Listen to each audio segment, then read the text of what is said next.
The time has come.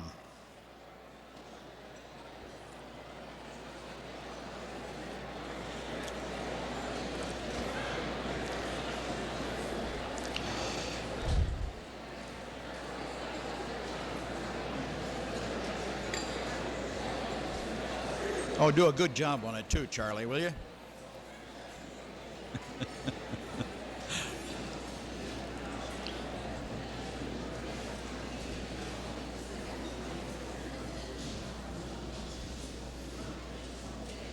This may well be the only time that we have ever gathered together as many 400 hitters and 18-0 pitchers as we will have before the night is over.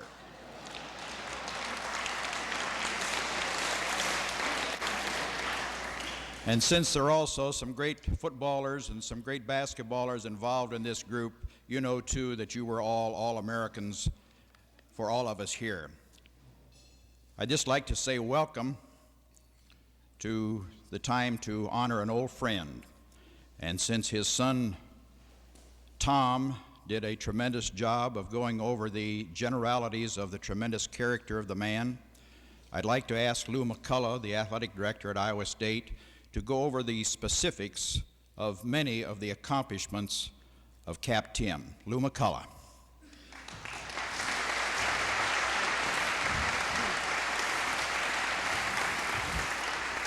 Thank you, Harry.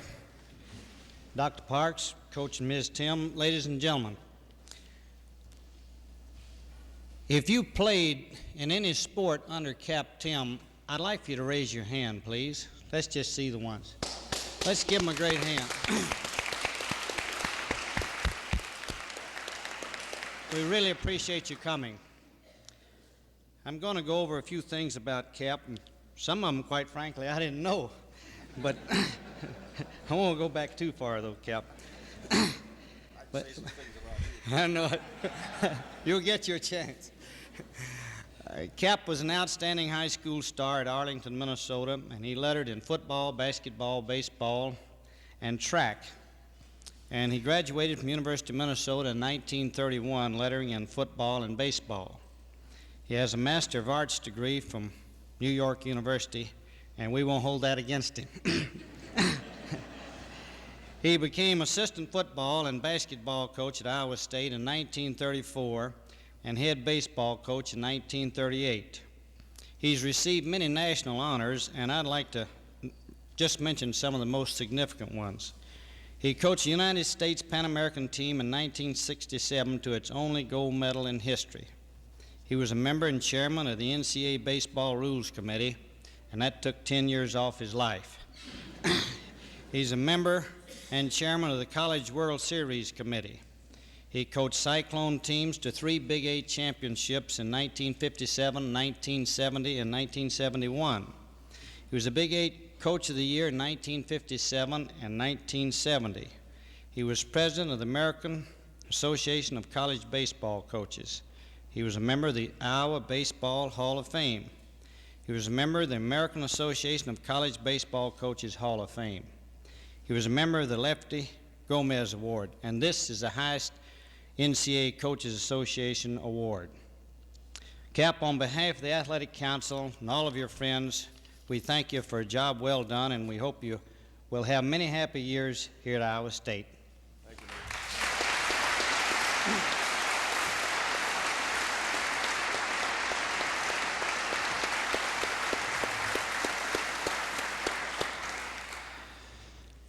One of the things that this man has done has always been to make friends. And we're real pleased tonight to be able to bring one of his rivals and one of his close friends to take part in our honoring of Cap Tim. Once he was a young man with this group, and now he's almost up in here where he's the junior senior member of the coaches in the Big 8. And I'd like at this time to present to you a good friend, Floyd Temple, baseball coach at the University of Kansas.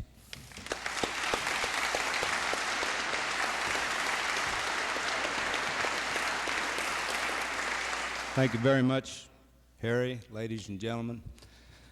I used to be the youngest member of the coaching staff in the Big 8 Conference, and the years have come and gone, and I'm up there in seniority quite high. And it really gives me a great pleasure to be able to be here tonight and to be asked to honor this great gentleman on my left. He's been a good friend of mine for a long time. And you know, in the Big 8 Conference, we've had some great baseball coaches in the past years. We lost Hy Simmons to retirement last year, the late Toby Green at Oklahoma State, Frank Printup at Colorado. Just a number of them have done a great job in college baseball. But this gentleman here is a super guy as far as I'm concerned. Now, it's ironic because when I was asked to speak here, I tried to think of some nice things to say about Cappy. I had some things to say to him on the fields that I couldn't quite quote, you know, but it's a little different.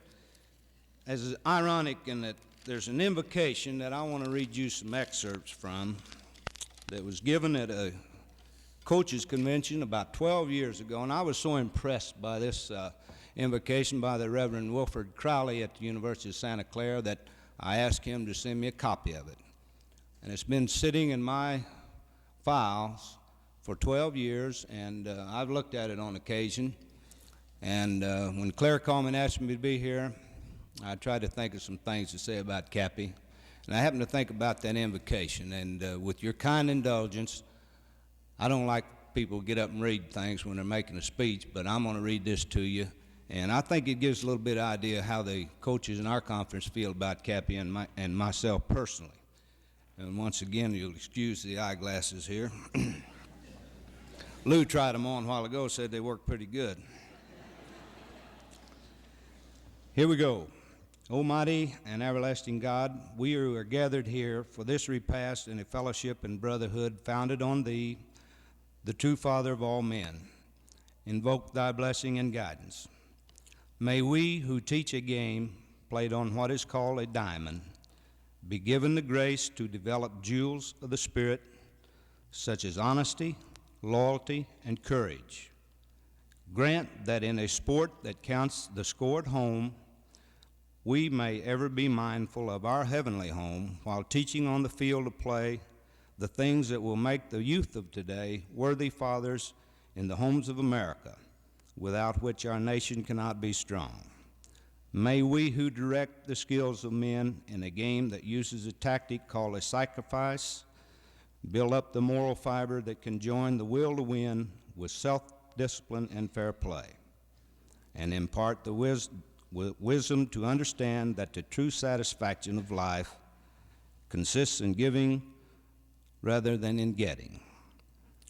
Invoking the game's ideals, I don't think there's any coach in America that could do a greater job than Cappy Tim.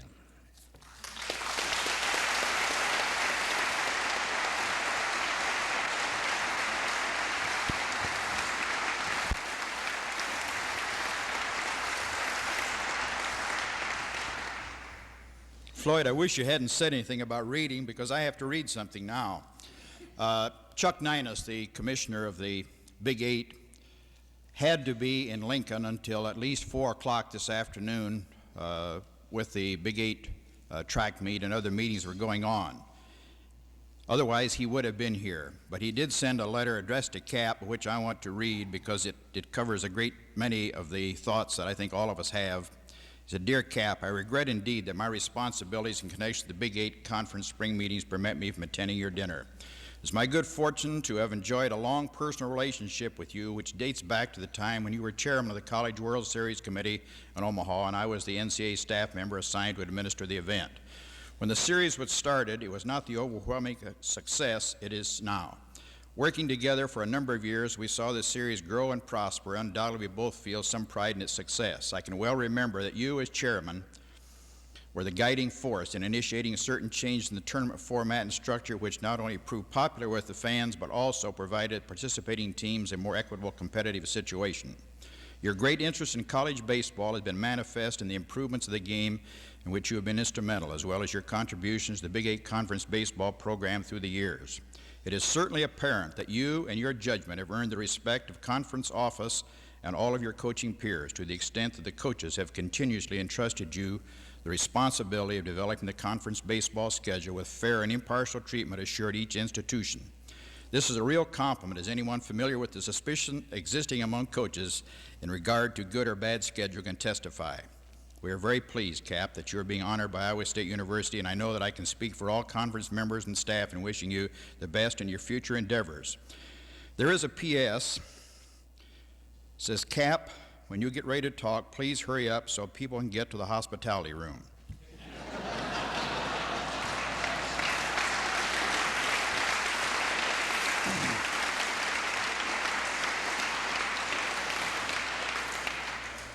I'd like at this time to ask Claire Ryerson, who has been the strong right hand for Cap for many years. He was a lousy player, as all you old fellows that played with him know, but he's been a fine baseball coach, and he has something to do with this Hall of Fame presentation for Cap and Iowa State University. Claire?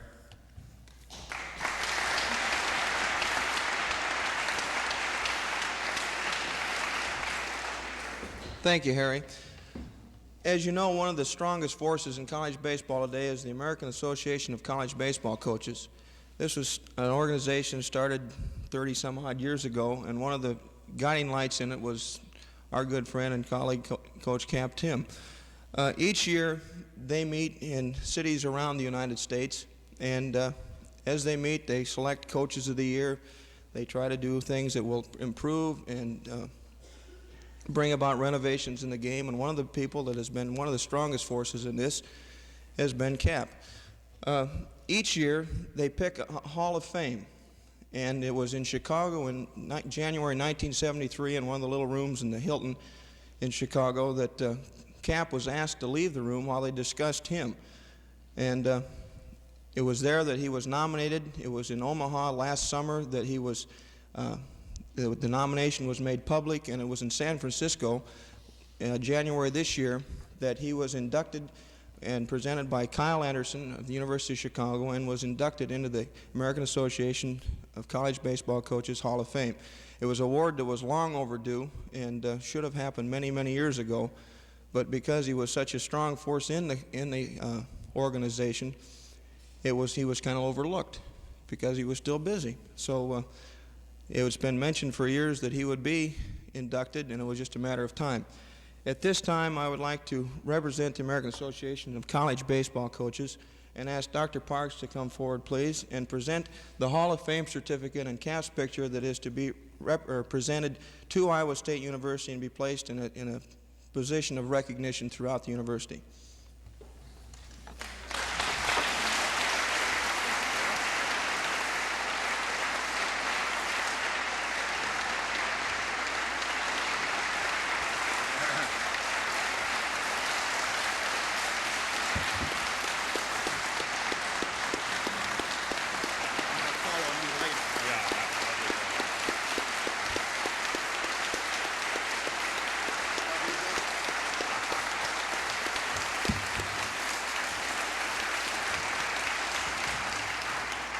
Cap said tell you people to cut out the nonsense.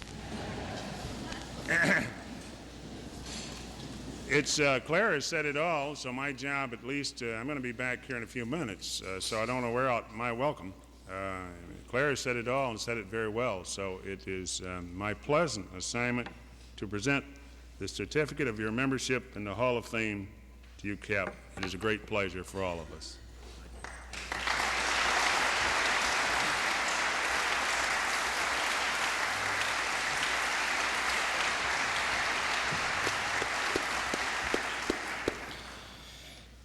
When we were talking to the next man, I'm going to ruin his only funny thing he has to say because I want him to be serious for a change. But we asked Lee Olmstead to represent all of you men out there who have played for Cap, no matter what the sport.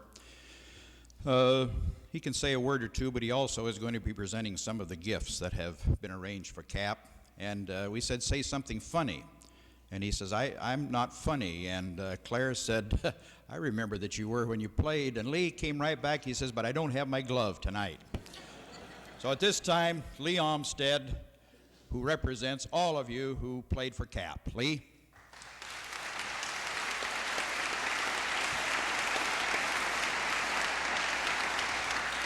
Thank you, Harry. sure there's many things that could be said and many stories, Cap, that could be told, but certainly we all had a great value in playing for Cap. I know, at least when I was going to school and playing on the team, that if you could learn Cap signals, you were cinched to graduate.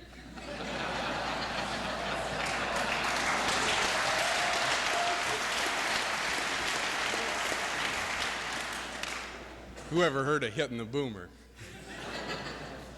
And how about a cross-handed yodel, or backhanded yodel? Left-handed. Left-handed yodel? See, I could never learn them. Seriously, I've been in the business world about 12 years now, and as far as I'm concerned, never known a better leader than Cap Tim. You know, a leader is a person who knows where he's going and can convince others to follow him. And certainly this is true of Cap on the baseball field. Cap has always been a great student of the game of college baseball. I think there's a difference between college baseball and some other forms, and certainly Cap knew all there was to know about how to win in the Big Eight.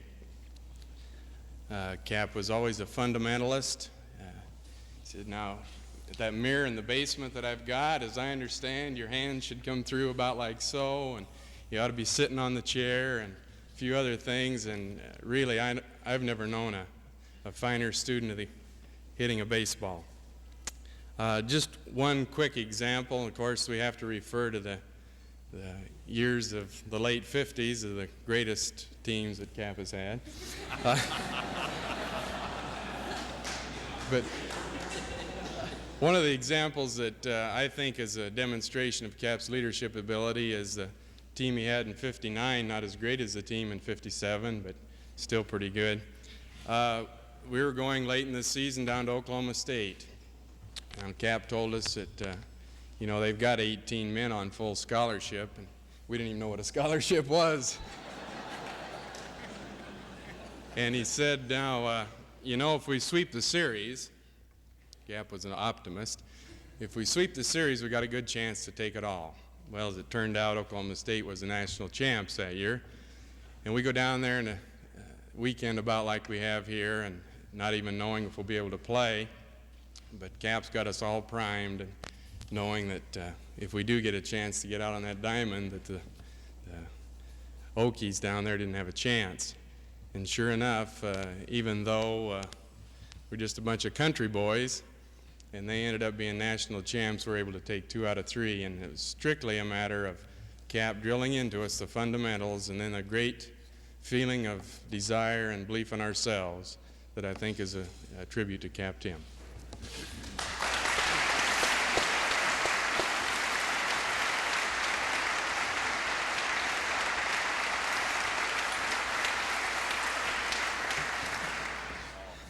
You know, there are a lot of signals that Lee forgot, and this is one of them. Let's start right in now. Lee's going to be presenting some special gifts to Cap. Like I say, I could never get the signal straight. You know, we had a lot of weekends playing up north. He didn't have a chance for a southern trip or anything, and Cap always got good at a lot of things, including getting the field ready for a day like tomorrow. And Cap, a token from all of us.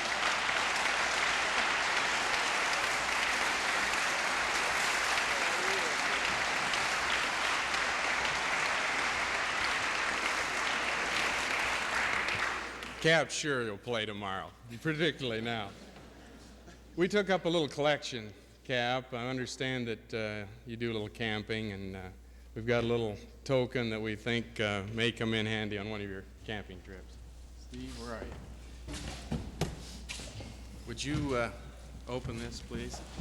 Why don't you come right over. Let's just have you Right open over. right here in front of my spot. I'm told that it opens easy, so get right in.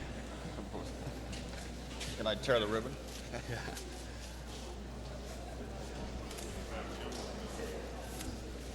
Yeah, you can have the bowl. Fancy. Someplace you put the keys and stuff. That's where we're headed. Christmas.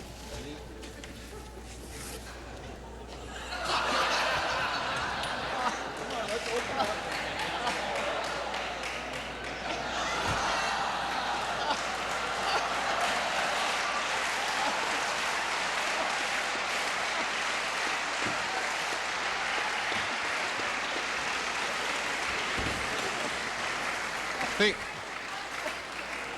we'll be able to refer to this as Capper's Crapper.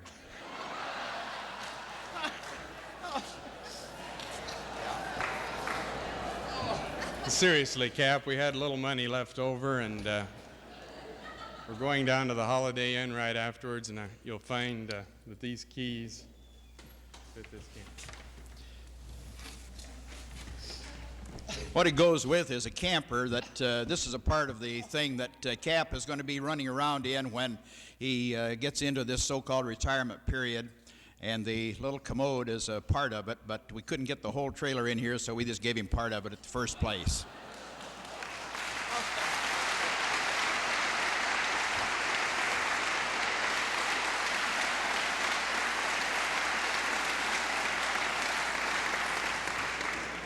You know, one of the interesting things about it, when they got ready to give the gifts, I remember 1957 that one fellow who is here and shall be nameless insisted that we ought to honor Cap by giving him a set of golf clubs as one of the things for the thing. Well, they gave him the beautiful set of golf clubs, and he's used them 3 times since 1957, but he even used a thing like this on his honeymoon, so I'm sure he'll be making good use of it from here on. It's a real pleasure right now for me to bring one of the most sports-minded administrators that any university ever had to speak to you, and I'd like to present at this time the president of Iowa State University, Bob Parks.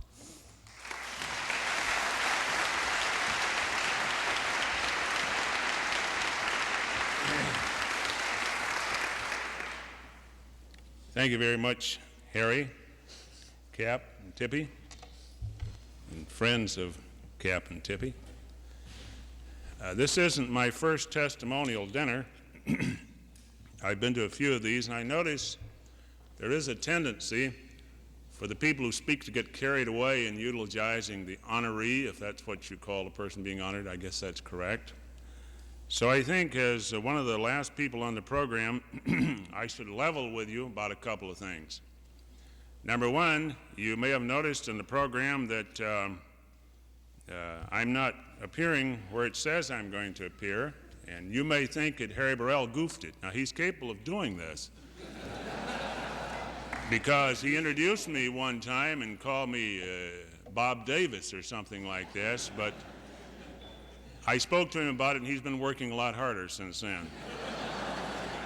So I want to say, to be honest, level with you, he did not goof it this time. I simply pulled rank on Mr. McCullough, or at least I pulled seniority on him. I said, I've been here longer than you, Lou, and I've known Cap longer than you, so I'd like to take your place and be last on the program. The other thing that has been going on, and one expects it to go on at a thing like this, is some characterization of Cap's career. And I want to say in this respect, nobody has overstated the case. We have wondered, some of us, we didn't really wonder, but we've thought about it, and for some time, what kind of another honor could we bring to Cap Tim to climax a great career of a great person here at Iowa State? And Mr. McCullough suggested this honor. C.A. Iverson suggested it. As a matter of fact, as I look around the room, an awful lot of people suggested it. So we acted upon it. When the Board of Regents met a couple of weeks ago, I was prepared to visit with them in an off-the-record session and say to them that we would like to surprise somebody who is retiring from my staff, but I don't think it's good policy for me to surprise my bosses, so I don't want to surprise the Board of Regents. So I want to get your approval in advance for this honor we would like to bestow on Cap Tim. There was no trouble doing this, I can assure you, so my standing here tonight is for the purpose of paying my personal respects to Cap Tim and paying the respects of everyone who knows Cap through this announcement. The Board of Regents has accepted our recommendation to name the new baseball field the Cap Tim Field.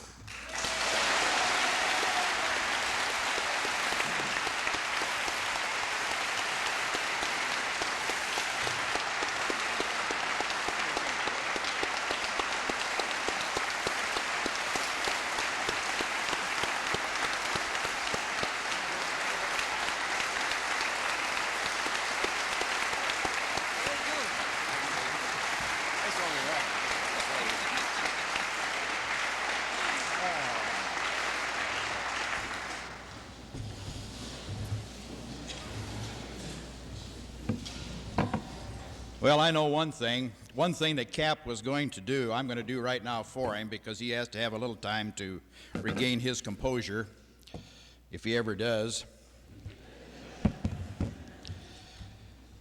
Every year since Cap has been around here, there's been a special award called the Mr. Hucklebuck. And he has lots of things that go into that, but it usually means the young man on his team who has lived and breathed football, or being, well, it would be football in the old days, but now it's baseball, in the matter that, in the philosophy that Cap had toward the game. And you've heard so many things about it tonight, you know how Cap felt about the game of baseball. And so the permanent Cap Tim, Mr. Hucklebuck plaque starts tonight, and the name of the winner each year will be placed on it. This will be placed among our trophies, and it's got to be a cherished one for the young man who wins it. And each year then there will be a special award given, which has the small part of it, the Cap Tim Hucklebuck Award. And to receive the honor for the very first time under this new system, the young man who has won more baseball games for Iowa State in 1 year than any other player, Bill Varner. Bill?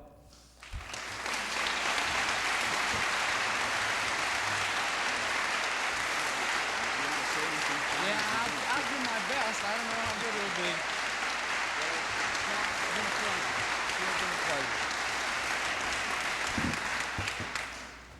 Well, I've learned quite a bit in my 4 years of playing baseball here, and it's been quite an experience. And I'd just like to thank Cap and Claire for helping me to learn and grow both in baseball and out of baseball. Thank you.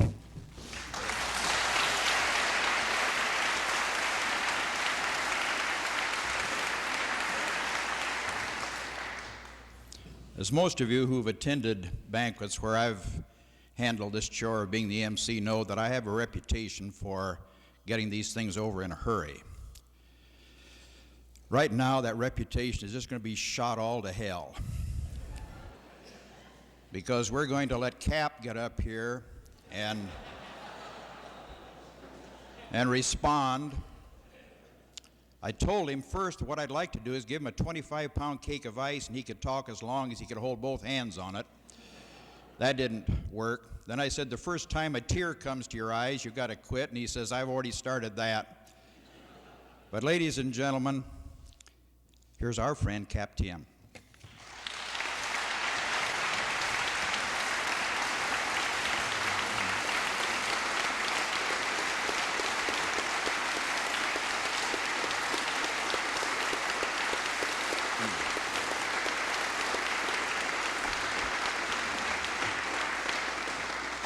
I'm not sure what kind of a session it's going to be, choke on my part or a gag on your part. When I got a picture of that camper, I was reminded immediately that it was somebody's trying to get me out of town. Duffy Doherty at Michigan State says when they're running you out of town, make it look like you're leading the parade. Well, I don't know whether I can do that or not because my emotions have kind of gotten the best of me here on occasion, and I hope I can hold up here a little bit longer. Harry, I thank you for many favors past, and Dr. Parks naming that field. That gets a little choking up here, you know, that expression we use when they can't take it in the clutch. Lou, you're the director that we need here right now, I can assure you, and I think you'll get the job done. And Lee, I appreciate representing all the ball players that we've had here in the past that are here tonight. And Bill, you for your particular honor. I'm so tickled that you got it. And Floyd Temple, I don't know what to say about you. I had an opportunity that I thought I was going to be a meteorologist because I qualify. Every time we schedule something, it's going to rain, so I could use the negative aspects of this and make a lot of money with the farmers of this state. And now he wants to cut in on it because every time he comes up here, he brings that rain with him from down there in that country. thank you for representing all the coaches of the conference, and I do appreciate that. And Claire at the end of the table down there, a very able and loyal assistant. We got some sneakers in our crowd. He is one of them. Del Crandall, he's another one, and Arnie Gardy, and Gary Thompson.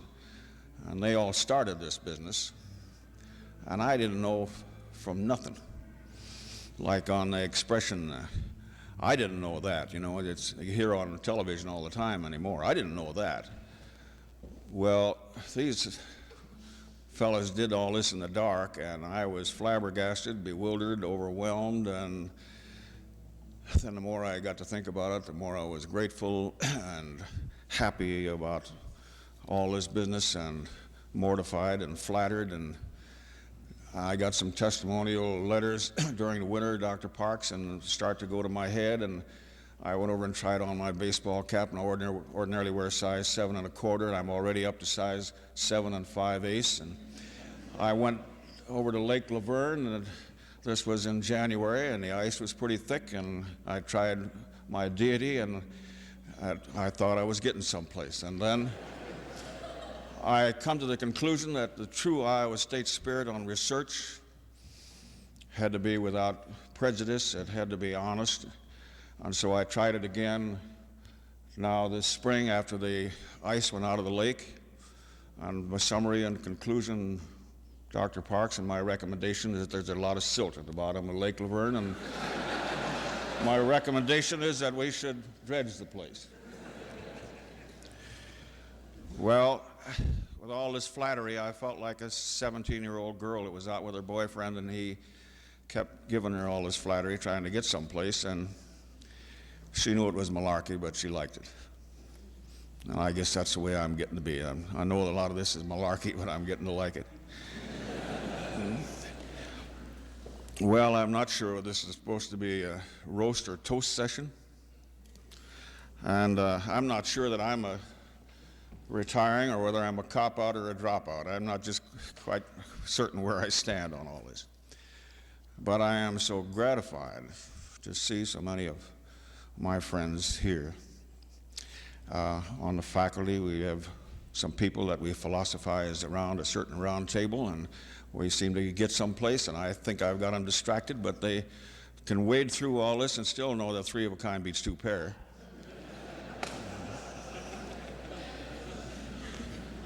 I see Dr. Gilman out there, and he has been my inspiration around this institution for his modesty, and I think the greatest professor we ever had. I see some of our baseball nuts around here, C.A. Iverson and H.H. Knight over there, and Seaman Knapp and Merle Ross and Vic Young, yeah, you too, Vic, Ben King and a few others. And then there's so many people that have played for me and from all over. Some of them that didn't play it come a long ways. They had to have an excuse to get back here, I'm sure. John Holmes come in here from Carmel Valley, California. We got Dean Drury here from Oregon. We got Clarence Gustine was the captain of our baseball team, the captain of our football team. And I haven't seen him for 35 years. And I expected somebody to walk in here as a basket case because he's supposed to have had 2 heart attacks. And I saw him, and he was jumping up and down with more spizzerinctum than you can ever imagine a guy to have like that, you know? Great. John Guernsey here from Pittsburgh, and Jackie Taylor here from out in ski country. Don Dillon here from Montana. All these things just amaze me. And then all of you that, some of you I haven't seen for a long, long time. And I say this is most heartening to have you around and come back here for something like this. Well, I have a few introductions that I would like to make. I have my sister Edna and her husband Eddie Gates from up in Minnesota. My sister Helen and her husband Ben Lichniger from up in Minnesota.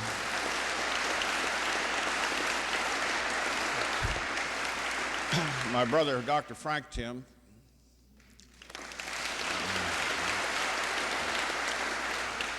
Tippy's sister Betty and her husband Frank Byer, and my daughter Suzanne from Rochester, New York, and her husband Tom Bohatsek. And you've met his son Tommy and his wife Pat from Chicago, Tommy Tim.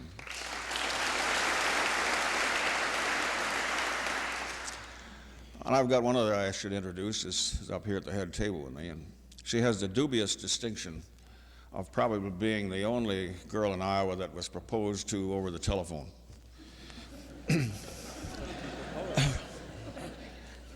She worked over here in the student organizations office, and she was an excitable girl and sometimes a little on the emotional side, and I didn't want to have any impulsive answers on something that could be as serious as proposal for marriage. So I called her up over the telephone at her office and asked her if she'd marry me, and she said, "I'll take vanilla."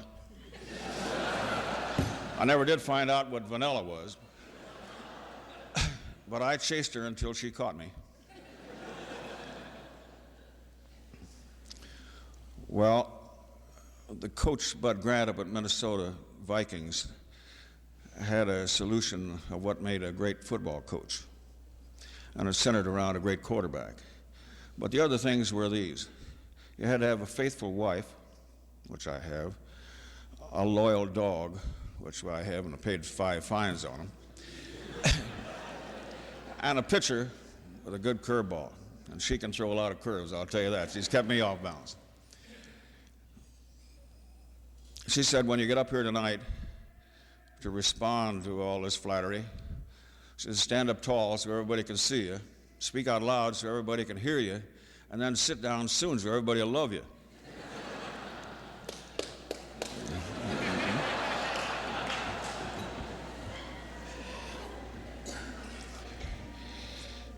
You don't know what kind of a load I had outlined here for you, and Harry has more or less talked me out of it. But I believe in what I am doing is right. And I am so convinced of that with the personal contact I've had with so many men. I think it's a privilege and an honor to have the opportunity to go out for a sport. Eddie Gagne is sitting over there with 2 national championships back to back, and I know how his men feel. It's a privilege. But once they get there, then you have to earn your right to stay there, to be in that group. It requires a certain amount of God-given talent, ability to run, jump, throw, climb. You have to have certain agilities and flexibilities and skills. And you have to have certain explosiveness in your musculature and all these God-given talents, and they can be improved upon. We shoot for excellence and perfection. Then you have to have condition. I'm hearing angels now.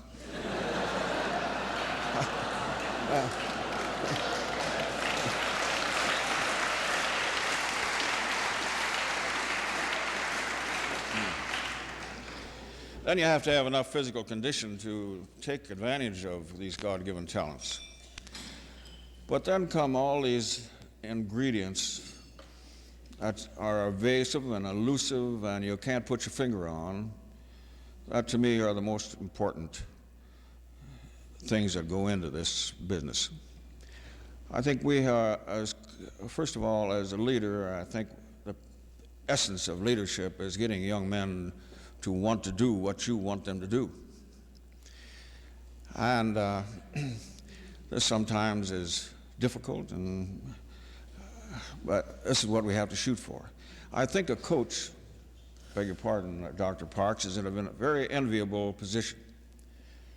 More so than most academic professors, we are dealing with young men with their character undressed under the pressure cooker and under the stress of contest, and where steel is forged under heat and pressure. I think manliness and the machismo in young men is also forged under that same heat and pressure. Well, many of these ingredients are so vital and so necessary, and they don't come in measured amounts. They're like your grandmother stirring up a cake. She didn't follow a recipe. She puts in a little of this and a little of this and a little of that, and then ends up with a beautiful cake. Well, once we get somebody wanting to do a thing, now we've got this kind of an advantage in a sport because of the interest inherent in the activity itself. This helps for somebody wanting to do something, and if you can have people want to do something, now I think you start to accomplish something. And this then manifested in their desire, their ambition, their courage, their patience, their 100 little personal things like this, all revolving around their personal attitudes toward themselves. Baseball is a game of failure. There's no sin to get knocked down. The sin is to stay there once you get there. But the good hitters in baseball, the 300 hitters, fail 7 out of 10 times. We've got to learn to live with failure. This is difficult. And for a young man, just as a freshman, a sophomore, it's damn disillusioning. When you go out there and you get the horse collar tied on you for game after game, and you go 0 for 12, and about that time you're ready to blow your roof. We have a young man on this sneaking committee. Did I say streakers? I should have said streakers probably, because I wouldn't put that past him. And on this committee, we got one guy sitting over there I can just about spit that far. You know, you don't really know how deep a character is in a man. Hugo Autopolis used to say you had to play at least 30 games of handball with somebody to find out what his true character was like. Well, one of these men on this committee, and I thought that I had such a tremendous impact and influence upon him that I crawled under his skin or got inside of him and crawled around a little bit and affected his character. But the other night, he's coaching a little league team, and the umpire threw him out of the game. This is one reason we have to have 10 million laws in Washington to enforce the 10 Commandments. Shame on you, Del Crandall. And you too, Dan Elford. You were involved. Well, after the attitudes of each individual is conditioned for himself, that he can live with himself under the stress and duress of the competition, then he must also condition his attitudes as they apply to other people on the squad, his teammates, his coaches, and his friends and his family, and he has to learn to live together in a compatible situation that way. And out of this then, he sublimates his own personal ego from the me to the we. He sublimates and changes the ego to the id, the I to the we. This is important to become a team man. Baseball is very much of an individual sport, and yet you have to become a team man before you can do the job. Out of this evolves a spirit, that old hucklebuck, that Spizzerinctum. Jerry McNertney's sitting over there, and he just about retired that Hucklebuck Award. He got it 3 years in a row.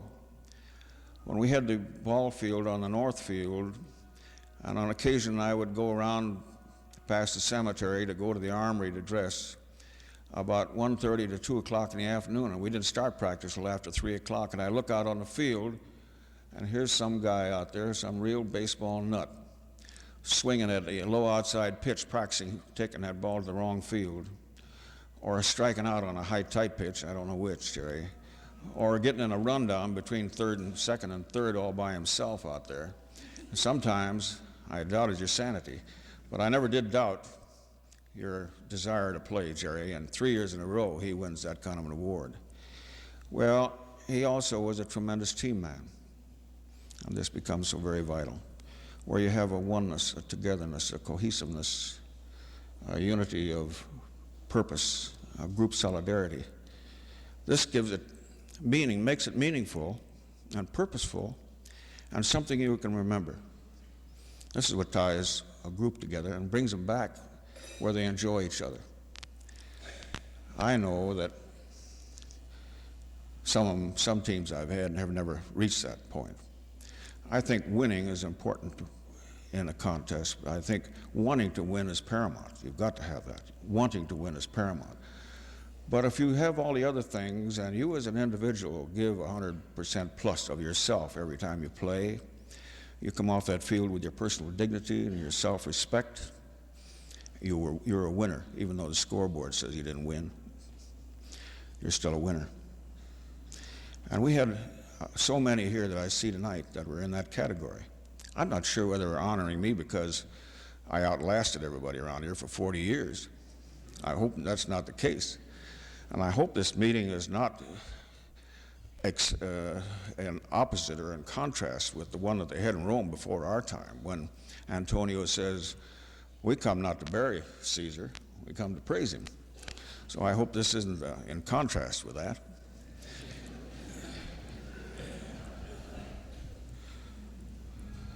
Well, I say all of this overwhelms me. But so many of these fellows that here tonight, and I could pick out dozens as I look around the room, that measured up to what I think are those extraneous qualities that it's hard to put your finger on. They are elusive and evasive. But where the opportunity is there for a coach, I say, to have an impact and influence on these young men by concentrating on these things that help to bring them together and pull them together. Mom, I guess it's better to be a good garbage man than a poor philosopher. So maybe I should quit. Harry will agree to that, I'm sure. I want to have to tell you, however, get off this somber note, one of my favorite stories of all time, as far as I'm concerned, in baseball. And this so happened with a name you're all familiar with, Yogi Berra.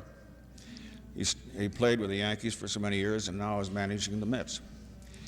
And Yogi got married. And in the course of time, they were to have a child, which they did, a little boy. Incidentally, he is at Boston University now. So this happened some number of years ago. And Yogi was being left home to babysit. And it scared him, it floored him. He didn't quite know what to expect on an emergency of that kind. Just like I didn't know what to expect here on the retirement. I haven't had a chance to practice this. This is my first time. Well, Yogi was concerned about how he was going to handle the situation. And he remembered something that McCarthy had told him one time. Joe McCarthy was manager before Casey Stengel. Said, if you've got a problem, go to the horse's mouth. Go to the head. In this instance, in this institution, you go to see Dr. Parks. So he thought, well, if I have to find out about how to handle this youngster, I better go to Jimmy Pearsall, who was then playing with Boston. Jimmy had 7 children then. He has 11 now. Someday he's going to find out where they come from. And so he went to Jimmy Pearsall and he said, now, under the circumstances, if I have to stay home and babysit and things are going to happen, and if I have to change linen, I'd like to know how you do that. And he said, oh, Yogi, that's simple. He said, you just take a towel and hold it up like this, and it's kind of in the shape of a baseball diamond, you know? And I said, you just lay that on the table, and you fold second base down to home plate. And then you put this young boy right on the mound. Place him right on the mound out there, the pitcher's mound. And now you bring third base over and first base over, and you put a pin through that. And then you take the folded portions that you have down at home plate of second base and home plate together, and you bring that up. And he said, if it starts to rain, keep right on going, because this game doesn't stop because of the rain.